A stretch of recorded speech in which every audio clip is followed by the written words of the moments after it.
Good day, my SC viewers. This is Satellite Media. If you are new to the channel, kindly like, share, subscribe, and please do not forget to hit the notification bell.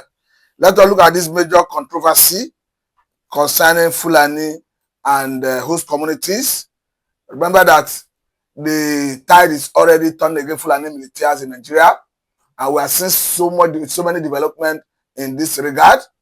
Recently, we saw two communities in Benue State giving Fulani quit notice, talking about Idoma and TV.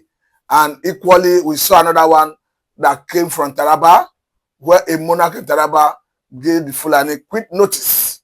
And as you have it, we have equally seen a Reverend Father Wilfred from Benue State went to United States of America, report the situation to American Congress, a situation that has since made the American Congress to give Trump approval to sanction Nigeria sequel to the complaint. But I'll be bringing you two videos to watch, and the video have to do with, one, the way even Americans, their discussion about Fulani military in Nigeria, it go to show that they already know what is happening. And thereafter, I'm going to equally bring you the video of a Fulani man who is already calling for negotiation, asking that the monarchs of the host communities and the Fulani should meet to iron things out. But before I do that, let me read what we have on Daily Post. This one is coming from Kwara State. This one has even gone beyond quit notice, a situation where the people already started chasing Fulani away. He's saying one dies as vigilantes raid Fulani village in Kwara.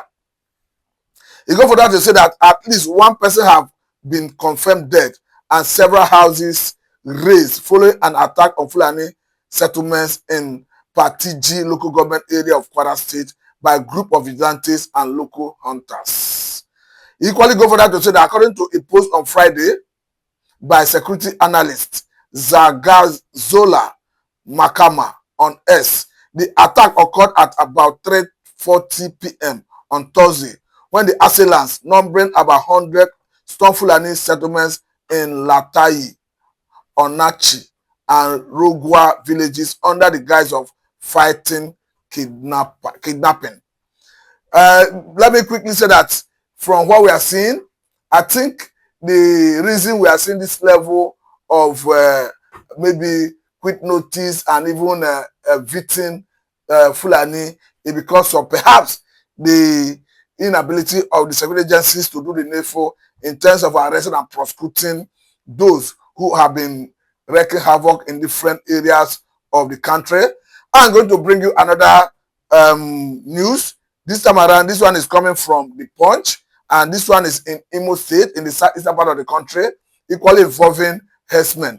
I will read this one before I go straight to bring the perspective of Americans who are discussing this issue, before I equally bring the perspective of a Fulani man who is already asking for negotiation. This time I'm reading from The Punch. It says, Imo villagers decry armed herdsmen presence in farmland. You go for that to say that villagers from the Umunobo, Nkwo, Emeka, Akaluvo, in Emekuku in the Owerri North local government area of Imo State have raised the alarm following the presence of masked herdsmen in the community. This even as the Imo State Police Command has assured the residents that there was no cause for alarm, as security operatives have been deployed to ensure calm and safety. Let me quickly at this point say that even if they are ensuring for the safety of the citizens, I think what is important is the security agencies should quickly move in to disarm them, because I don't know why Fulani herdsmen will be bearing arms unchallenged. And of course, we understand that before you bear arms, you ought to have license. And even if there's license, I don't think Nigerian government security agencies do not give license for AK-47. So it beat all the imagination where Fulani herdsmen could be bearing arms unchallenged. But if you let me equally read further. He said when contacted, the Imo State Police spokesperson, DSP Henry Okoye, said the command was aware of the incident. So this is what I'm trying to say, that the police should do well to disarm every Fulani herdsman bearing arm because it is not allowed in the society. Then again, let me now bring in the perspective of the Americans who are discussing this issue. Thereafter, I'll bring the perspective of the Fulani man who is actually begging and asking for conversation around it. They are systematically taking over Nigeria, and they want to make Nigeria into a Muslim caliphate. And the Fulani ethnic militia, the Muslim terrorists, go into Christian villages. They're not coming in with cattle. They're coming in on motorcycles with AK-47s and killing everything that moves, and then destroying and razing the entire village. And yelling Allahu Akbar and yelling Allahu Akbar while doing it. And has nothing to do with climate change. These are nomadic herders that have 500-year-old view of cattle farming. Nigeria was 70% Christian. Amazing. Now it's 50-50. It's 50% Muslim, 50% Christian. Because they've been killing. Because they have been going back to their systematic jihad. Now, look, Islam has conquered every civilization it's touched since 640 AD through three methods of jihad. One, cultural jihad. We'll move in, we'll blend in with the population as we're a minority. Then they start gaining a population, having lots of kids. Then once they get a population, they do political jihad. All right? And cultural. Then cultural jihad. Then after political jihad, once they have the political cover to do the violence, they go into violent jihad and take over territory. And that is how they have systematically taken over all of northern Africa. Well, and what's particularly interesting when you dig a little deeper is that the Fulani tribe doesn't just exist in Nigeria. They're in Sierra Leone and Senegal and right across the border, right? I mean, throughout the center and east of Africa and west. And for some magical reason, every country they touch turns into war. So, you are welcome back. Seeing that the people are suffering this level of insecurity, churches being shut down, government seem to be handicapped. What is the fate of Christians in the north? What is the fate of Nigerians in the hands of Fulani militias? My beloved brother, I remember humble self, that Biafran evangelist. And I will continue to speak the truth. If you watch what is going on in Benue, to be precise, not just in Benue, all over the country, but to Benue now as the figure of the fact. See, my brother, that with Alfred that traveled, what he said to the U.S. Congress, you know, what he has said is pure clear. The truth is here. You know, Nigeria always like to hide the truth. They always like to cover the truth. See, because of what? They are evil. Because of the evilness and the wickedness that is in this country. But let us look at the position of the U.S. Congress. Because when, after listening to Reverend Alfred, they directed the President of the United States of America, Donald Trump, to sanction Nigeria. Yes, but up till now, I don't really understand what is holding Donald Trump. I don't know what is, not just only by sanction. Let there be an action. Sanction with the action. Sanction by action. Donald Trump should, not just Donald Trump, the world. Except you are not lovers of humanity. Except you don't value life. Except you don't have the Spirit of God in you. Except you don't have human feeling. Except you don't have a blood. Except you don't. Baba, these are the only people that will hear this and keep quiet. What is happening in Benue and what has happened in Benue is quite alarming. It has gone beyond. It is no longer a news to be reported again. It has become a phenomenon, a normal thing in Benue, which is not supposed to. We have been saying that these people called the Fulanis wanted their mission, to the dream of Usman, the late Usman Fodio, to be actualized here in Nigeria. And that is why you see them, the people that are targeting are the Christians. Imagine in a whole Benue that churches, people, see, look at children, the life of the children, that you don't know what they will be tomorrow. See the way they render them lifeless. The whole family, the years or whatsoever the family have labored to have those children are becoming vain. And who are the behind this? Human being like them are the brain behind all this. And the government is not doing anything. The state government is not providing any means to stop this thing. If federal government is not making any provision to that, why can't you, as the state governor, as the local government chairman, the senators in the state, the people of the state, why can't you come up with something in order to stop this nonsense that is going on in Benue?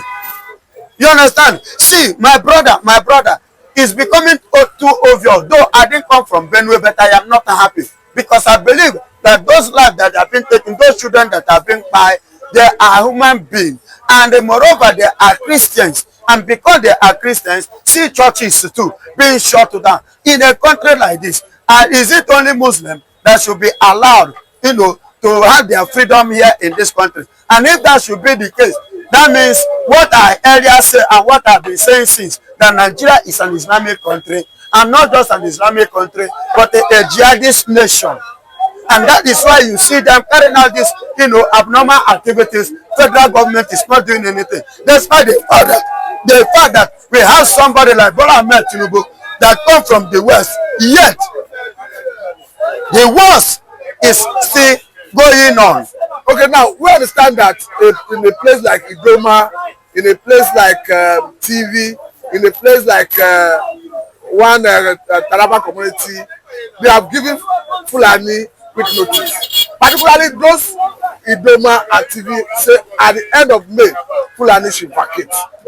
Do you think the people of Benue have what it takes to enforce it and ensure that Fulani leave their place? My brother, they have what it takes.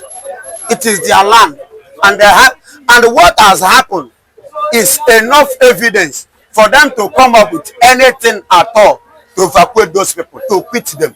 And let me tell you, if I happen to be the Benue governor, with all these things, even this one that happened now, automatically I will stand up and I will quit them. Are you getting me? I will quit them and I will stand to challenge federal government. Anywhere in the world, I will stand to challenge federal government and I will report the case, not just only here in the Nigeria. I will take it out of this country because the thing is becoming too obvious. Yes, it's becoming too obvious. I repeat, I will take it out of Nigeria. I will report it to international bodies. I will need a special assistance from the international bodies and I will demand for it and I will ask for it and I will ready to face Nigeria, even in the Nigerian court, because I have reported several occasions to Nigerian federal government for help. How can they be taking lives like that? Lives that they cannot create. Okay, now let us look at it from this angle, because James Hacker, the Air Force commander of America, of Europe and Africa, very, very clear that they were going to be targeting terrorists in Africa. I know that Nigeria, when you talk about terrorism, you have Boko Haram, you have ISWAP, you have please don't waste time. Please don't waste time. Please don't waste time. Don't just say it. Come and act. If you know anything you can do to help Nigeria, please come. Don't just talk. Act. I need action. I don't believe in talking. I believe in action. So you are in support of US, America, not just only but not just only America. Go to Russia, all over the world. Go Korea. All of you should come because the thing has superseded the ability of Nigeria. Nigerian government, including the incumbent government, doesn't have a say again. They cannot do anything again. They don't have anything to offer again. If you people, America and the rest, the whole world have any help, please, even within Africa here, let them join hands to come and help Nigeria. Because if this jihadist has automatically overrun Nigeria, so including the presidency. So we are support of America come here to bomb terrorists. Bomb anything, bombable. Kill, destroy anything destroyable for peace to reign. The Christians, all the Christian countries, the Christian nations, Israel, you people should wake up. Your brothers are dying there here in Nigeria. They are killing, they are taking lives every day by day in Nigeria. You people should rise up.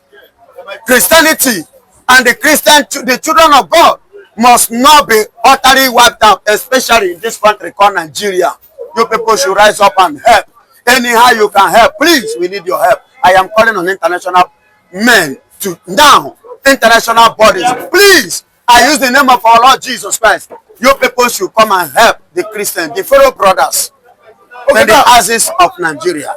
Now let us take it from this angle again, because there's a military personnel that retired from the intelligence arm of the military who have made it very clear that there are some people, of course, that sponsors of terrorism in Nigeria. Their aim ultimately is to Islamize Nigeria. And he said that at the time when they interrogated some persons who were arrested, that they made it clear that some persons who are involved in this sponsorship, as at the time of Buhari, some of them, according to him, were already governors. Do you think Nigeria is safe in this? Nigeria is not safe. I've been saying it. And Nigeria can never be safe, because I've been saying this thing before now. See, a prophet is not by coming. When you speak, you will see it. I've been telling you people, not just only in this platform, that the people behind the insecurity in Nigeria are Nigerian politicians. Those herdsmen you are seeing, how many cows did they used to carry up and down? And how much is the price of each cow? Calculate it together.